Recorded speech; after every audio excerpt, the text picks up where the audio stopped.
नमस्कार दोस्तों, आज हम बात करेंगे साइंस के 20 बहुविकल्पीय प्रश्नों के बारे में जो आपके यूपी बोर्ड में इस बार पूछे जाने हैं। तो सबसे पहले दोस्तों बात करते हैं केमिस्ट्री के क्वेश्चनों के बारे में। तो सबसे पहला क्वेश्चन है दोस्तों, नंबर 1 कह रहा है कि श्याम श्वेत फोटोग्राफी में प्रयुक्त होती है। कह रहा है श्याम श्वेत फोटोग्राफी में प्रयुक्त होती है। तो क्या प्रयुक्त होता है? कह रहा है नंबर 1 कह रहा है AgCl, दूसरा कह रहा है PbNO3 का होल ट्वाइस, तीसरा कह रहा है FeSO4, चौथा कह रहा है CaCO3, कह रहा है कैल्शियम कार्बोनेट। दोस्तों क्या क्या कह रहा है? AgCl, PbNO3 का होल ट्वाइस, FeSO4 या फिर कह रहा है कैल्शियम कार्बोनेट CaCO3। तो दोस्तों श्याम श्वेत फोटोग्राफी में प्रयुक्त होता है तो क्या होता है? AgCl। क्या दोस्तों प्रयुक्त होता है? तो AgCl प्रयुक्त होता है। इसके बाद दूसरे बारे में बात करते हैं कि कह रहा है निम्नलिखित में से अम्लीय लवण है। कह रहा है निम्नलिखित में से कौन सा? कह रहा है इनमें से अम्लीय लवण है। 4 ऑप्शन दिए गए हैं अपने। कह रहा है इनमें से कौन सा अम्लीय लवण है? तो पहला कह रहा है NaCl, फिर कह रहा है NaHSO4, Na2SO4 या फिर कह रहा है KCN। तो कौन सा दोस्तों हो जाएगा अम्लीय लवण? कौन सा हो जाएगा? तो हमारा हो जाएगा NaHSO4। दोस्तों NaHSO4 क्या हो जाएगा? अम्लीय लवण हो जाएगा। इसके बाद में तीसरी बात करते हैं तीसरे ऑप्शन के बारे में। कह रहा है बहुविकल्पीय है, अम्लीय वर्षा के जल का संभावित pH मान है। किसके? अम्लीय वर्षा के जल का संभावित pH मान है। कितना होता है? कह रहा है अम्लीय वर्षा के जल का pH मान कह रहा है 5.2, दूसरा कह रहा है 6.3, तीसरा कह रहा है 7.2 या डी कह रहा है 8.2। तो दोस्तों कौन सा हो जाएगा हमारा? क्या होगा? 5.2। अम्लीय वर्षा के जल का संभावित pH मान कितना होता है? 5.2 होता है दोस्तों। इसके बाद बात करते हैं चौथे क्वेश्चन के बारे में। कह रहा है कौन सी धातु कह रहा है ठंडे जल के साथ अभिक्रिया कर लेती है। कह रहा है कौन सी धातु ठंडे जल के साथ अभिक्रिया कर लेती है।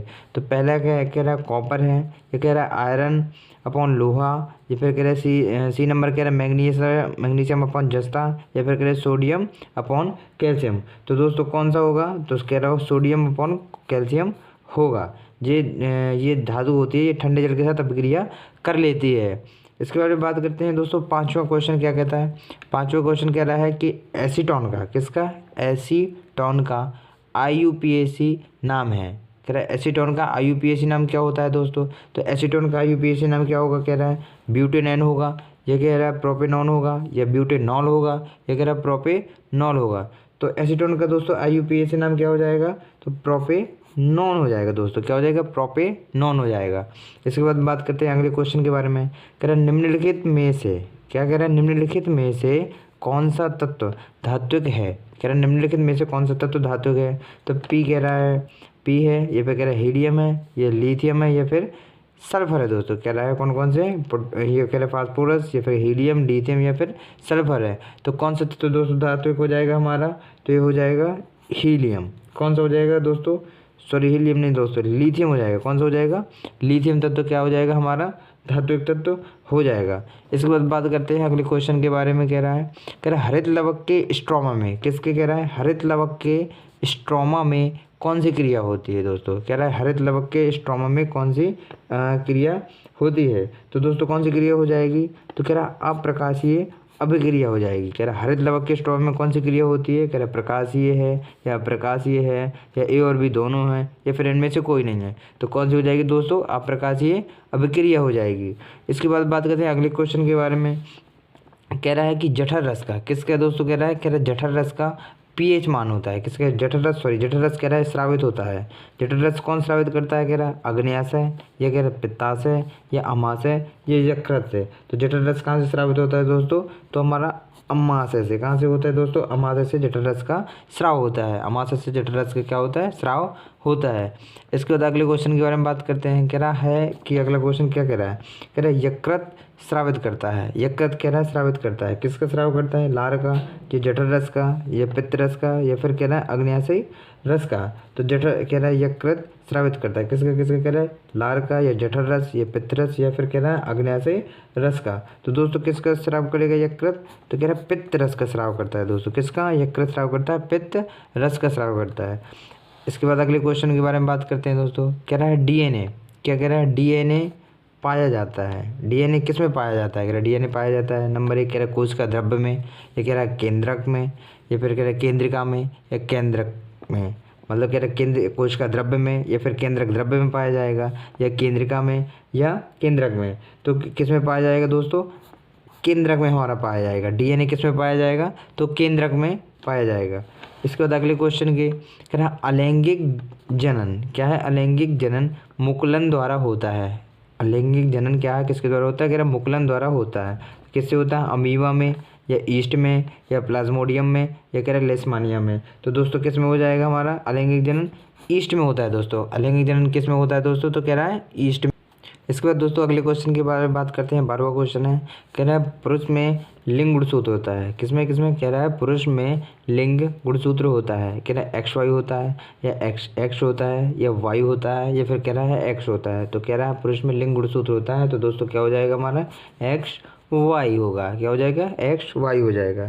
फिर कह रहा है विज्ञान की वह शाखा, क्या कह रहा है? विज्ञान की वह शाखा जिसमें जीवाश्मों का अध्ययन होता है क्या कहलाता है? कह रहा है विज्ञान की वह शाखा जिसमें जीवाश्मों का अध्ययन किया जाता है वो क्या होता है? तो क्या होगा दोस्तों? कह रहा है इकोलॉजी या फिर कह रहा है इथोलॉजी या पैलियोंटोलॉजी या कह रहा है बायोलॉजी। तो क्या हो जाएगा दोस्तों? हमारा पैलियोंटोलॉजी हो जाएगा। कह रहा है विज्ञान की वह शाखा जिसमें जीवाश्मों का अध्ययन होता है वो क्या कहलाता है? तो पैलियोंटोलॉजी कहलाता है। इसके बाद अगले क्वेश्चन के बारे में बात करते हैं। कह रहा है एक उत्तल दर्पण की, किसकी? एक उत्तल दर्पण की कह रहा है फोकस दूरी कितनी है दोस्तों? 10 सेंटीमीटर है। एक उत्तल दर्पण की फोकस दूरी कितनी है? 10 सेंटीमीटर है। कह रहा है उसकी दर्पण की वक्रता त्रिज्या होगी। दर्पण की वक्रता त्रिज्या कितनी हो जाएगी? कह रहा है 10 सेंटीमीटर। दूसरा कह रहा है 20 सेंटीमीटर या 30 सेंटीमीटर या 40 सेंटीमीटर। तो दोस्तों इसमें कौन सा हम सूत्र लगाएंगे? इसमें F बराबर R/2 वाला सूत्र लगा के दोस्तों निकालेंगे। कौन सा? F बराबर R/2। तो इसमें क्या हो जाएगा हमारा? फोकस दूरी हमारी कितनी दी है? 10 हमारी दी है। त्रिज्या हमें निकाल ली है तो R/2, तो 2 का किस में हो जाएगा? 10 में मल्टीप्लाई दोस्तों हो जाएगा। तो R बराबर कितना निकल आएगा हमारा? 20 सेंटीमीटर निकल आएगा। कितना निकल आएगा दोस्तों? 20 सेंटीमीटर। तो ऐसे हमें निकालना है। क्या हो जाएगा हमारा? 20 सेंटीमीटर हो जाएगा दोस्तों। इसके बाद अगले क्वेश्चन के बारे में बात करते हैं। कह रहा है निर्वात में प्रकाश की चाल, क्या दोस्तों बोल रहा है? कह रहा है निर्वात में प्रकाश की चाल होती है। कि निर्वात में प्रकाश की चाल कितनी होती है दोस्तों? 3 × 10⁷ मीटर प्रति सेकेंड। दूसरा कह रहा है 2 × 10⁸ मीटर प्रति सेकेंड। या तीसरा कह रहा है 3 × 10⁸ मीटर प्रति सेकेंड। या कह रहा है 3 × 10⁻10 मीटर प्रति सेकेंड। तो दोस्तों निर्वात में जो हमारी प्रकाश की चाल होगी वो हमारी कितनी हो जाएगी दोस्तों? तो 3 × 10⁸ क्या हो जाएगी? मीटर प्रति सेकेंड हो जाएगी दोस्तों। निर्वात में प्रकाश की चाल कितनी हो जाएगी? 3 × 10⁸ मीटर प्रति सेकेंड हो जाएगी। इसके बाद अगले क्वेश्चन के बारे में बात करेंगे। कह रहा है मानव नेत्र पर, किसमें? मानव नेत्र पर किसी वस्तु का प्रतिबिंब बनता है। कह रहा है मानव नेत्र पर किसी वस्तु का प्रतिबिंब बनता है। कहाँ पर बनेगा? कॉर्निया पर या फिर कह रहा है आइरिस पर या पुतली पर या रेटिना पर। तो मानव नेत्र पर कह रहा है किसी वस्तु का प्रतिबिंब कहाँ बनेगा दोस्तों? हमारा रेटिना। डायरेक्टली किसमें? रेटिना में उसका पूरा प्रतिबिंब आ जाता है दोस्तों। किसमें? रेटिना पर। इसके बाद अगले क्वेश्चन के बारे में बात करते हैं। कह रहा है चंद्रमा से देखने पर, कैसा क्वेश्चन? कह रहा है चंद्रमा से देखने पर आकाश कैसा दिखाई देता है? चंद्रमा से देखने पर आकाश कैसा दिखाई देता है? कह रहा है बैगनी या फिर दूसरा कह रहा है नीला या काला या सफ़ेद। तो दोस्तों चंद्रमा से जब हम आकाश को देखेंगे तो हमें कैसा दिखाई देगा दोस्तों? तो हमें कैसा? काला दिखाई देगा। कैसे दिखाई देगा दोस्तों? काला दिखाई देगा। चंद्रमा से देखने पर आकाश हमें कैसे दिखाई देता है? काला। इसके बाद फिर अगला क्वेश्चन की बात करते हैं। कह रहा ओम का नियम, किसका? कह रहा ओम के नियम का सूत्र है। ओम के नियम का सूत्र क्या है? I बराबर V × R या फिर कह रहा है R बराबर V × I या फिर V बराबर I × R या फिर इनमें से कोई नहीं। तो दोस्तों ओम का नियम का सूत्र क्या हो जाएगा हमारा? V बराबर I × R। क्या हो जाएगा? V बराबर I × R हो जाएगा दोस्तों। इसके बाद अगले क्वेश्चन के बारे में बात करते हैं। कह रहा है चुंबकीय क्षेत्र की तीव्रता का, कह रहा मात्रक क्या है? कह रहा चुंबकीय क्षेत्र की तीव्रता का मात्रक है तो वेबर प्रति मीटर। फिर दूसरा कह रहा है वेबर प्रति मीटर स्क्वायर। तीसरा कह रहा है वेबर। फिर चौथा कह रहा है वेबर × मीटर। तो चुंबकीय क्षेत्र की तीव्रता का मात्रक है क्या हो जाएगा? वेबर प्रति मीटर या वेबर प्रति मीटर स्क्वायर हो जाएगा। फिर कह रहा है वेबर हो जाएगा या फिर कह रहा है वेबर × मीटर। तो दोस्तों क्या हो जाएगा? वेबर प्रति मीटर स्क्वायर हो जाएगा। चुंबकीय क्षेत्र की तीव्रता का मात्रक क्या हो जाएगा? वेबर प्रति मीटर स्क्वायर हो जाएगा। अगले क्वेश्चन की बात करते हैं दोस्तों। अगला क्वेश्चन हमारा क्या कहता है? अगला क्वेश्चन है दोस्तों बीच में कह रहा है विद्युत मोटर, क्या कह रहा है? कह रहा है विद्युत मोटर परिवर्तित करता है। विद्युत मोटर कह रहा है परिवर्तित करता है। क्या परिवर्तित करता है दोस्तों? कह रहा है रासायनिक ऊर्जा को यांत्रिक ऊर्जा में। किसको? रासायनिक ऊर्जा को यांत्रिक ऊर्जा में, यांत्रिक ऊर्जा रासायनिक ऊर्जा में, यांत्रिक ऊर्जा को कह रहा है वैद्युत ऊर्जा में, या कह रहा है वैद्युत ऊर्जा को यांत्रिक ऊर्जा में। तो दोस्तों ये क्वेश्चन क्या है, वेरी मोस्ट, सबसे ज़्यादा बार आता है ये क्वेश्चन, सबसे ज़्यादा बार ये पूछा जाता है। कह रहा है वैद्युत मोटर परिवर्तित करता है किसको, रासायनिक ऊर्जा को यांत्रिक ऊर्जा में, यांत्रिक ऊर्जा को रासायनिक ऊर्जा में, या कह रहा है यांत्रिक ऊर्जा को वैद्युत ऊर्जा में, या वैद्युत ऊर्जा को यांत्रिक ऊर्जा में। तो दोस्तों क्या हो जाएगा, तो वैद्युत ऊर्जा को यांत्रिक ऊर्जा में हमारा वैद्युत मोटर क्या करता है, परिवर्तित करता है। तो दोस्तों अगर वीडियो अच्छी लगती है तो आप सब्सक्राइब, लाइक और शेयर ज़रूर करें।